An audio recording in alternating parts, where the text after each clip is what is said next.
Happy birthday to Mom.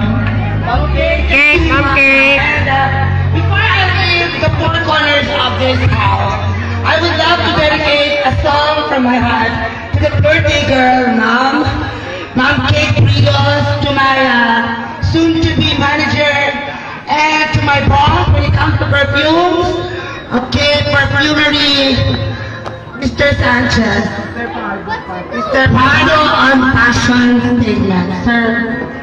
O, si Otlum naman. Nagano ka, sir? What? This has to be done.